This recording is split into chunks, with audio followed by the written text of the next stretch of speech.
আলামিন।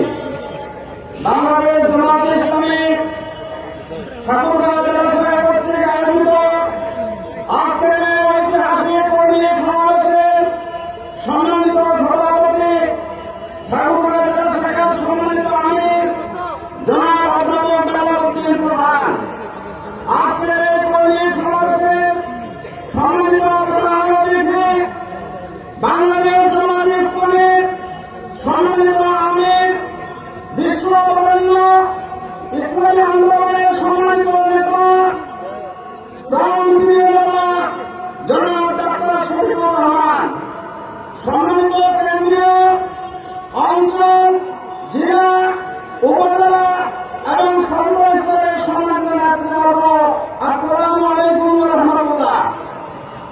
সম্মানিত ভাই সকল, আজকের এই কর্মী সম্মেলন ঠাকুরের জন্য একটি মেসেজ দিয়ে যাচ্ছে। আগামী ঠাকুরগাঁও আইন প্রণয়নের ঠাকুরগাঁও, আগামী দেশ আইন প্রণয়নের দেশ, এই মেসেজটি দিয়ে যাচ্ছে। সংগ্রামী বন্ধুগণ, আমি কথা বলবো না। আজকে আমার প্রাণপ্রিয় নেতা তার কথা আপনারা শুনবেন, তিনি যে মেসেজটা দিয়ে যাবেন, আমাদের যুবকদের নাসিহা করবেন, এটা আমরা পালন করার চেষ্টা করব ইনশাআল্লাহ। আমি বিনয়ের সঙ্গে আপনাদের কাছে অনুরোধ করছি, সারা দেশে এই ছাত্র জনতার আন্দোলনে 2,000-এর বেশি মানুষ শাহাদাত বরণ করেছে। আল্লাহ তাআলা তাদেরকে সঠিক হিসেবে কবুল করেন। ঠাকুরগাঁয়ের আমার এই ক্ষুদ্র সীমানায় শহীদ আব্দুল আহমেদ থেকে আরম্ভ করে সর্বশেষ শহীদ রায়হান 21 জনের 11 জনের রক্ত ভেজা এই দিন আজকে সিদ্ধ হয়েছে।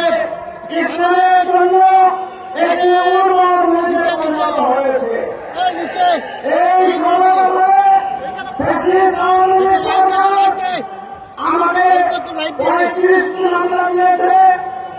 18 সালে 21টি মামলা দিয়ে জেলখানায় আদালতে রাখার চেষ্টা করেছিল। আমার বিরুদ্ধে আমি 10 বছরের শিশু হওয়ার পরেও যুদ্ধ অপরাধের তকমা লাগিয়ে এই 14 বছর পুলিশ প্রশাসনকে আমার বিরুদ্ধে নিয়ে গিয়েছিল। পুলিশ নিয়ে আমি হামলা করেছি। আপনাদের সেই দেওয়া আমি কথা বলতে চাই না। ইসলাম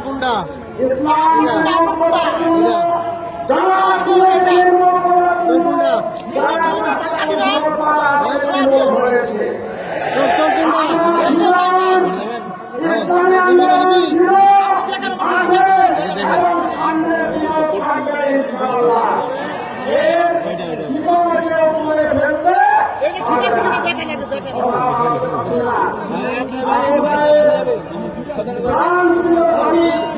আজকে তিনি প্রধানমন্ত্রী হিসেবে এসেছেন।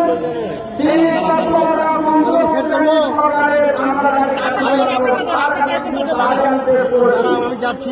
আপনাদের শুনে দিতে চাচ্ছি, আমাদের বিমান নম্বর চালু করতে হবে।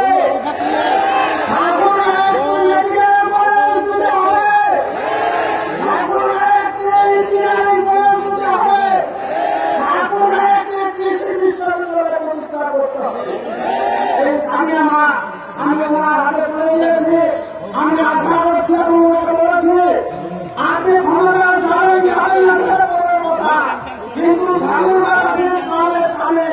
এই দাবিগুলো পূরণ করতে হবে। তিনি কথা দিয়েছেন আমাদের, আপনারা আশ্বাস শুনতে